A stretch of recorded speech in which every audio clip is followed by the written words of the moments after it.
Now let us see top 50 SQL interview questions and answers.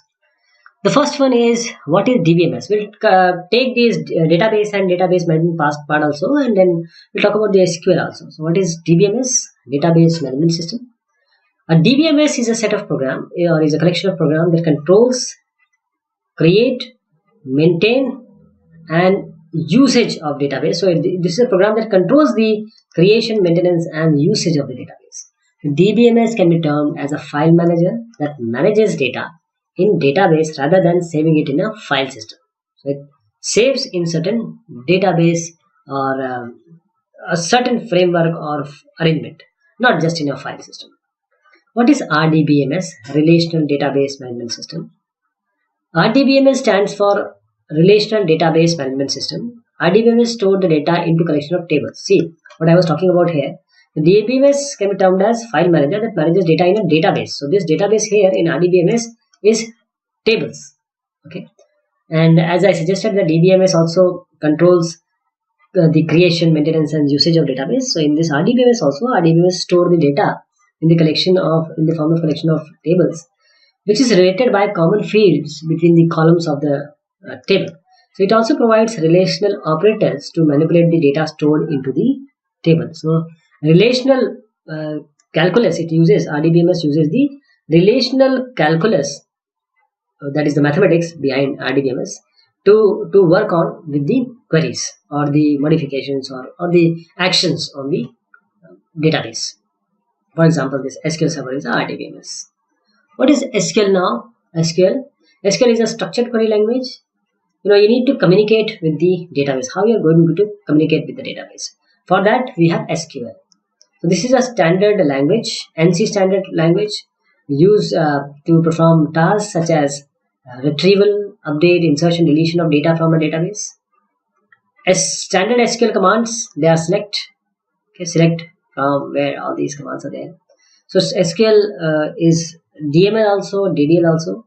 DML means data definition language. DML means data manipulation language. So it creates also and it modifies also. What is a database now? Database is nothing but an organized form of data for easy access. If you are able to organize the data in such a way that you are able to access them, store, retrieve, and manage the data easily, this is the database. So this is also known as the structured form of data, which can be accessed in many ways, like school management database, bank management database. What are tables and fields now? What are tables and fields? When you're talking about this RDBMS, the data is organized in the form of tables. So table has what? Table has rows and table has columns. We have rows, you have columns. So the table is a set of data that are organized in a model with columns and rows. So these columns can be categorized as vertical and rows are horizontal. So a table has specified number of columns called the fields, but it can have any number of rows, which is called the record. For example, table can be employee, the field can be employee ID, employee name, date of birth. Data can be for employee ID. This is the data. Employee name is David. Date of birth is 11/15/1960. What is a primary key? What is a primary key? Primary key, let me tell you in a layman language, for a table or in a table, if you are trying to find out a particular record is a tuple. Tuple means a single row in a table. So if you want to find a single row uniquely, if some column is there which can uniquely identify that particular row, then we call that column as the primary key. So a primary key is a combination of field which uniquely specify a row. This is a special kind of unique key, and it has implicit not null. So you cannot have a column. That column cannot contain the null values because it is primary key. So it is there to identify a row. It means the primary key values cannot be null. What is a unique key? Unique key. A unique key constraint uniquely identified to identify each record in the database. So this provides uniqueness for the column or set of columns. A primary key constraint has automatic unique constraint defined on it. Okay, you don't have to specify it, but not in case of unique key. You have to specify it. So unique key constraint uniquely identify each record in the database, which will provide the uniqueness for the column or set of columns. So there can be many unique constraints defined per table, but only one primary key constraint defined per table. Only one primary key. There can be many unique keys. What is a foreign key? Foreign key means if there are two tables, one table has a primary key, and in the second table that column is also there, then we call in second table it as a foreign key, because the key or the column which is primary key of some other table, in that table we will call that okay, this column is a foreign key because it is a primary key of some other table. Let me explain you.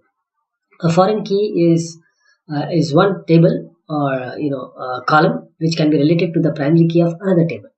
So relationship needs to be created between two tables by we use referential integrity here. So referencing foreign key with the primary key of another table. So what it does is, let me tell you. If this is a table, this is another table. Now this is a column. This is the primary key of this table. This is a column, say social security number or Aadhaar card number. This is your primary key. Now this Aadhaar card number is present here also, somewhere here. Okay. And for this table, this is primary key, but for this table, this is not primary key. It has some other number as a primary key. But in this table, this key or this column, which is the primary key of this table, will be called here as the foreign key. This is the only example.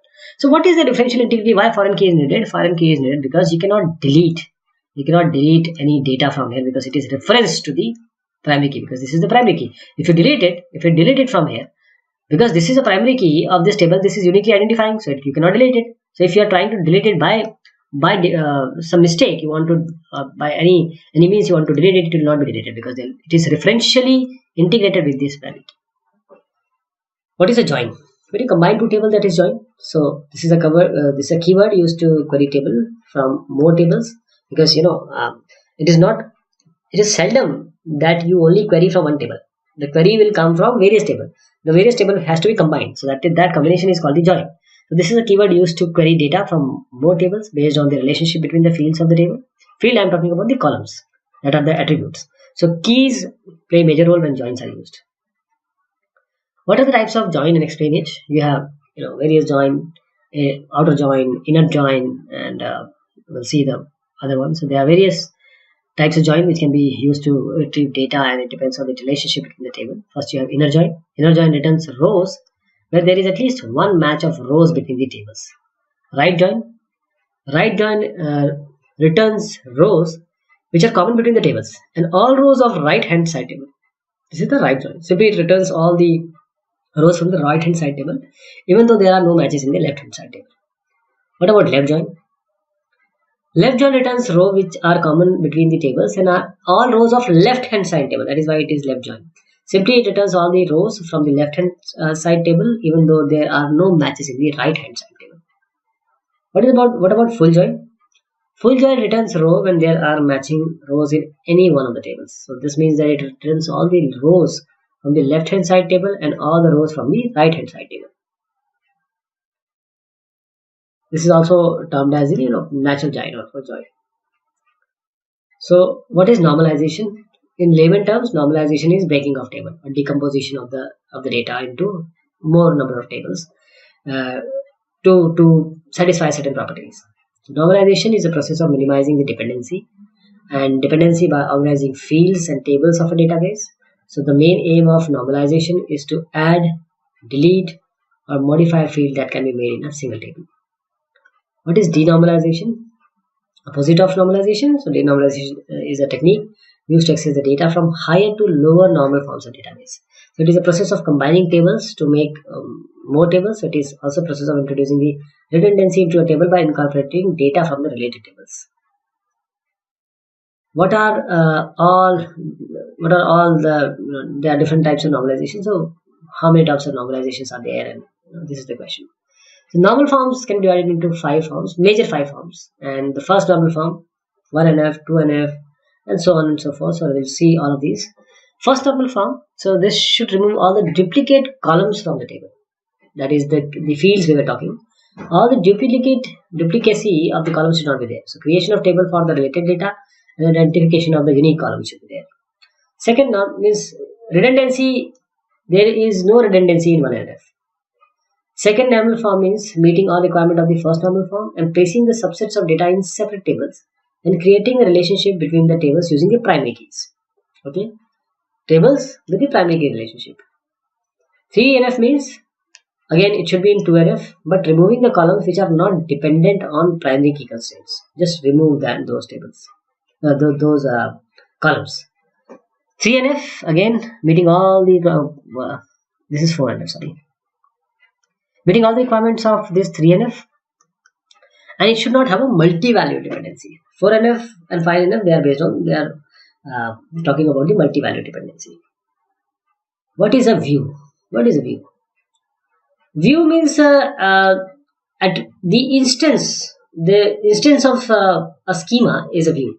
So view is a virtual table which consists of subsets of data contained in a table. So views are not virtually present. It takes less space to store.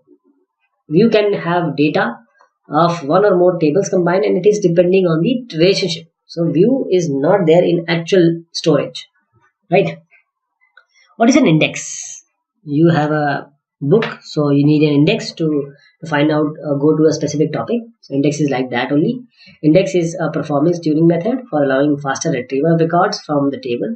So index is used for faster retrieval of the data records from the table, and an index creates an entry of each value, and it will be faster to retrieve the data using the next question is, what are all the different types of indexes? So there are three types of indexes. First is unique index.